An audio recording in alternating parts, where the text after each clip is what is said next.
Alright, so you're tuning into the blaster demo, and in this video I was going to show how to create one of these blasters from scratch. Well, not the graphics itself, but how to use the different scripts that are included, the BL turret and BL blaster scripts mainly. So if I create a new scene here, if you've purchased the asset, or if you're not, if you will do it, you have the large, small and medium versions, and they all contain all the logic and the demos scenes that you've got here in the prefabs. And the difference between the different packages are the number of sounds that are included. So let's go to it. If I create a new scene, let's see, new scene, and then call it test. Let's load that one up. So this is a blank scene. If you want to use, let's create, I'll do two different ones. First of all, I'll create just a floor object, a cube. That's 100 wide and 100 in depth, like so. And then for this first purpose, I'll use the 3D object that's included. So in the 3D folder, so Blasters Demo 3D, I've got this Blender file, which is the turret that's included in the demo. And let's move the floor up a little bit. And also you could apply the materials to this one. In the materials folder, you'll have the turret that I'll drag onto the different child objects. Turret 01 green. There you go.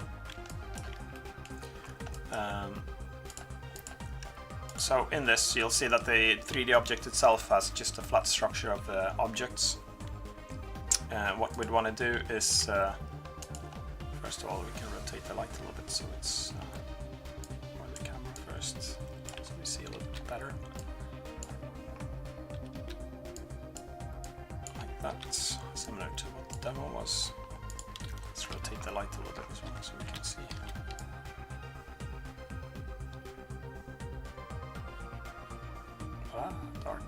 Darkness. Okay, never mind.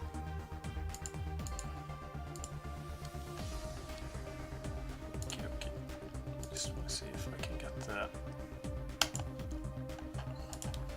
There's some issues with the lighting. Never mind, doesn't matter. Okay, so what I'll do here is... So I've got the base object, which is the foot. And I'm gonna, for this purpose, like I did in the demo, I'm gonna parent body, so it gets the base as a parent, and then I'm gonna put these two barrels, I'm gonna parent them to the body itself. So I get this hierarchy. And then I want to, so this one it's got no scripts or any logic to it now, basically, whatsoever. Let's also change the floor to the ground texture. There we go. Let's do the lighting as well. That's why it was dark, because I had the illumination to manual bake. There we go. And if I press play now, nothing happens, and nothing is supposed to happen because I haven't done anything. But that's what it looks like. Then you want to drag the turret script, so it's in the, let's close this a little bit, so it's in the Blasters Demo Scripts folder, and then you have a BL turret. I'll drag that onto the body of the turret, because that's where I want it to rotate. I want this one to rotate, I don't want the base to rotate in this case. And then I also want to drag the BL Blaster scripts to each of the barrels that I've got. So one to that one, and one to this one.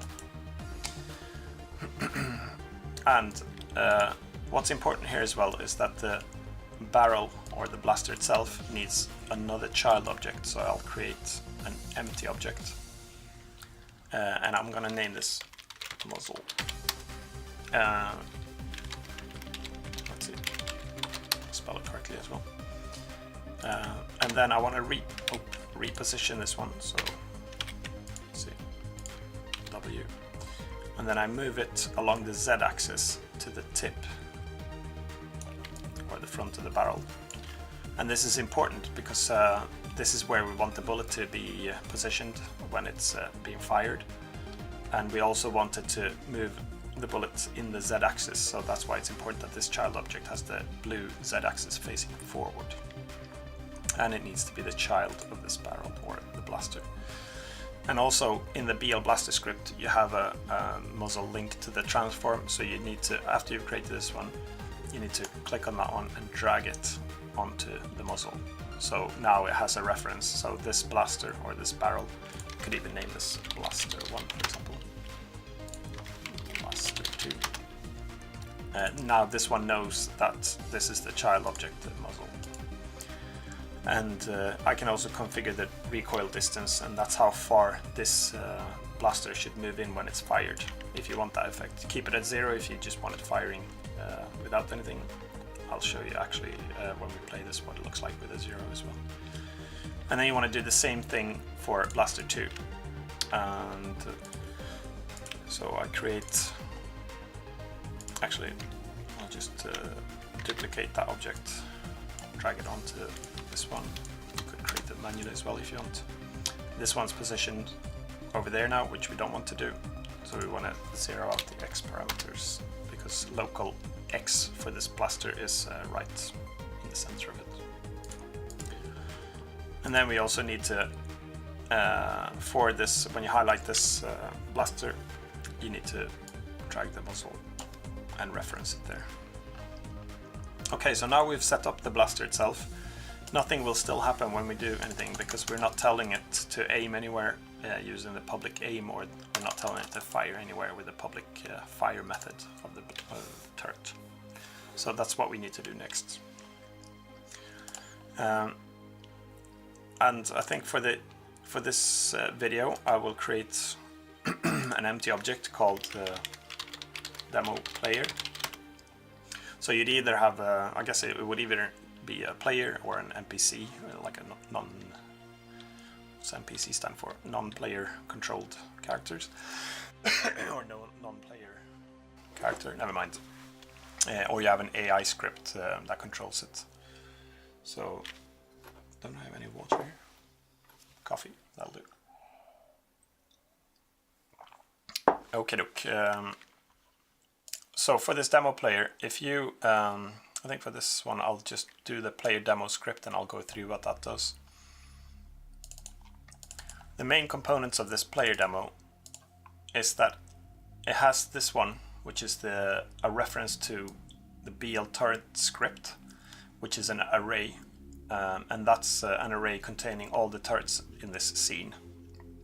Basically, when this script starts, and if the tick box for auto control all turrets is ticked, then it will populate this array here by using game object, which is with a capital G, then it means all game objects in the entire scene, and find object of type BL turret.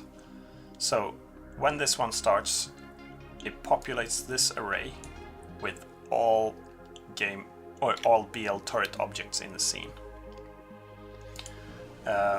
That's probably not how you want to do it when you make a game. You'd probably want to populate a particular, like if you have a player object, you want to reference a particular turret to that player, for example. But for this demo, it looks for all turrets in the scene and populates that the array with it. And then, so that was in the start, that was when the scene starts. And in the update method, which is called every frame of the game, it looks for input get button fire 1. So either when I press control on my Windows keyboard or when I press the mouse button, left mouse button, it'll go okay, so he's pressed the button. And then what will I do? Then I'll loop through with a for each of all the BL turret components or scripts contained within this array. And we currently only have one object, so we'll only fire this one turret.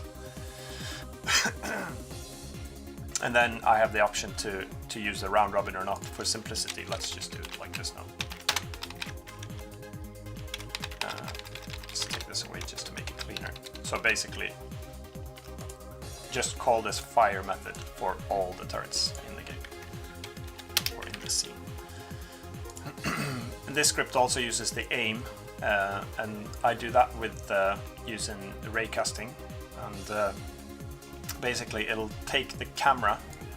So first I'll create a raycast hit, a reference to a new variable, and then I will use the camera main, so my camera that I'm using now.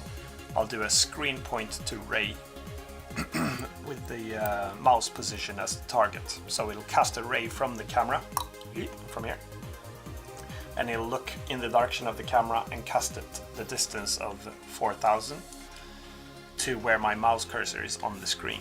And if I hit an object there, a collider, then I will say, okay, that's my target. If there's nothing there, it won't. If it doesn't hit, if the ray doesn't hit anything, then you don't have a target. So you could do this in a number of ways, but for this demo, I use the raycast. You could just reference a transform, for example, and say, okay, this transform is my target, and the position of the transform is my target.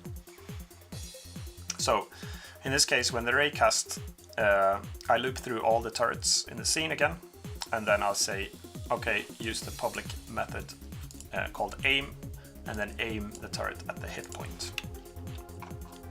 Okay, so those are the important bits of this script. Okay, and when I press play now, let's see, I've got that one. It's connected there. I press play. So now the turret aims, and it would fire, but I haven't configured what it should fire yet. So let's go to the turret, where the turret script is located. First of all, I want to have a sound effect. After all, this is a sound effect asset. So I'll go to this demo folder. And here's a trick as well, actually. You probably know this, but if you don't, you'll know it in a second. When you have this selected, you'll notice that if you want to drag multiple sounds in, if I wanted to select multiple sounds with the shift key, you see that disappeared in the inspector. But what you can do for that purpose, if you want to drag multiple sound effects to this sound effects fire, press this little padlock up here in the corner, and now when I click elsewhere, it'll keep the inspector focused on that particular object. And when you're done, you want to unclick that one again, otherwise you'll drive yourself nuts that you don't understand why it's not updating. So I'll do the round robin versions actually for this one. So the round robin sounds are the ones that cycle through. So I'll go here again, click on the inspector, click the little padlock to lock this one in place.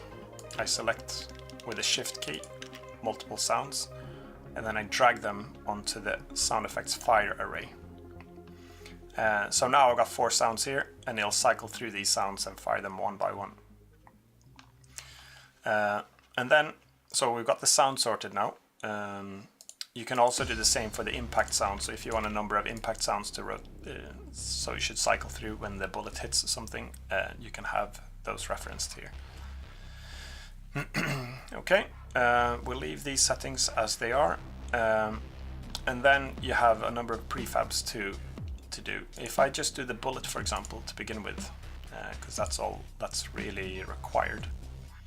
So if we do the orange bullet, and I drag that one onto the bullet prefab, and that's what you want to do. You want to drag it onto there so it knows what to fire out of the blaster. So if we press play now,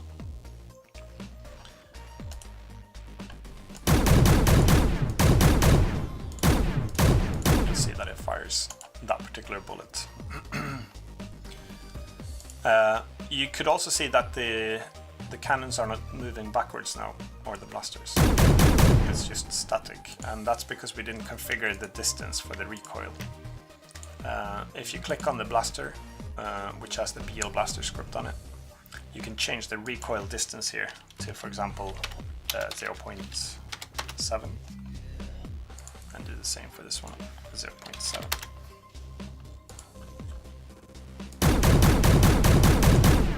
Okay, you can see that they're moving back in to simulate the recoil.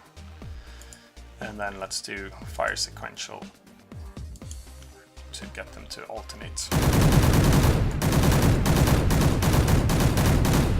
Okay, and this would work this time around. Oh yeah, I should also do, actually, if you want the impact prefab, you would just drag and drop an impact prefab orange, for example. And we won't see that because the bullets won't hit anything at the moment, but if you had a target, you'd get that. And then also the muzzle flash, you'd want to do either copy this one and make your own one, or you can use one of the existing one. And this one's the flame one, so there you go. Okay. And then also, if I move this one, I think I mentioned this in another video, but you could have as many blasters attached to this as you want. So if you wanted to duplicate this one, for example, I have 4.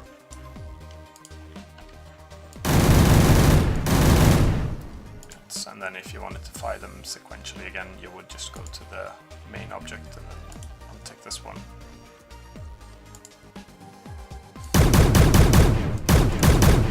Okay. And this would also go if you, let's move this one aside a bit. If I were to just create, let's repeat this real quick. If I create just a cube object here, position it in the middle here somewhere, like that. Let's make it a little bit bigger. 2, 1, 2, like that. And let's just call this one turret, like that. And then I'll create another object here, another 3D object, which is also a cube. Let's reposition it, make it smaller, 0.2, 0.1, and then 2 in length, for example. It's a really primitive blaster.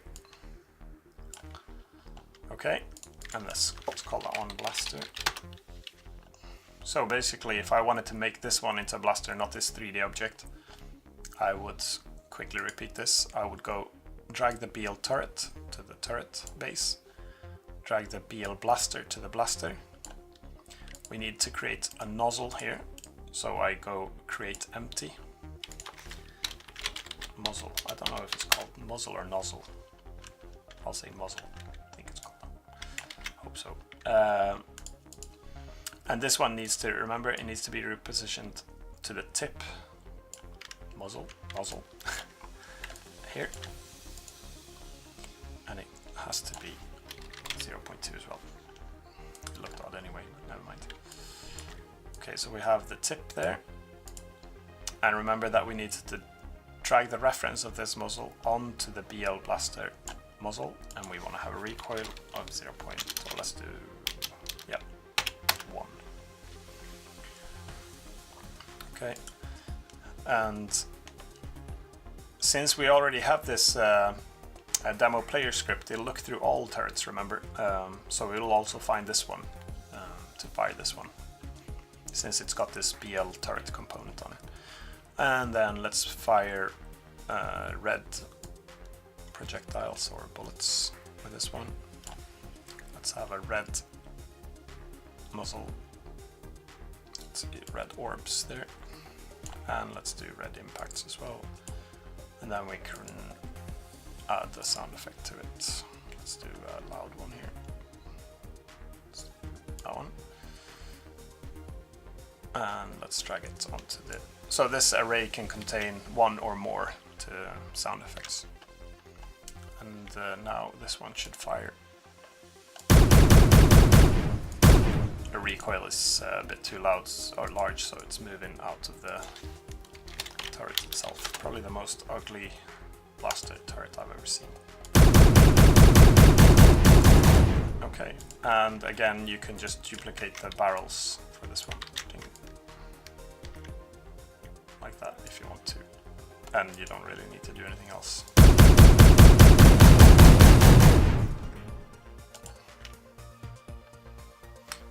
And it's also important, I should mention, that the bullets that you fire, you need to have a bullet prefab. You don't really need the trail render or the light or the particle effects. You can do whatever you want. You could fire balls or cubes or anything you want. So you can modify that, but what it does need is the BL bullet script. And that's because it needs to be able to set the velocity, the life, and also the some of the logic to say that it's impacted something, because it needs to call back to the turret to say, hey, I've hit something, you might want to do something with that. I should probably show that actually. So the bullet script will detect with a raycast if it's hit something. It will calculate the reflective vector. So let's try to explain that. If I use my daughter's puzzle here. So when the bullet hits like this, for example, the reflected vector is this one. So basically like a clean bounce. So if this is the normal of the surface that it hits, and the projectile is coming from here, the bullet script calculates what the reflected vector is, because when you have the particle effects, you want to have it so that it looks like it's bouncing off and shoots some sparks. So it calculates the reflective vector. It also adds a force if it's configured at the position where it hits of the target object, and it sends, using the send message, it sends and calls a method called hit on the target object, and it doesn't require a receiver. So basically, if you want to have something happen to the object that you hit, you might want to decrease the health or destroy it or something like that. If you have on the target object, as long as you have a hit method, I'll show you, because to the boxes that I've used in the demos, I have this public hit method, and basically it just decreases the hit points from the object, and if it reaches 0, it just destroys the object. So as long as your target has the hit object, you could do something when it gets hit. And you can also modify the script, and you see that this comes with the send message options. You could actually include some arguments with that one if you want to supply how hard it was hit or how much damage it should apply or something like that. You might also want to include some logic of was it a friend that hit me, or was it not a friend? It's called enemy then, I think. So you can build some logic onto that, basically. Okay, so that goes through. I think I've covered most things that you need to create your own turrets. Otherwise, I recommend that you go through the scripts and see. They should all be documented fairly well to say, you know, what it's doing and pretty much why it's doing it most of the time, I think, as well. And I think that should cover everything. If I forgot something, just drop a comment for the video, and I'll try to create some additional videos. And yeah, I think for a sound effects asset, I haven't hardly spoke anything about sound effects in this video. Never mind. Hope you enjoyed the blasters, and that you make some cool games with them. So thanks a lot for watching. See ya.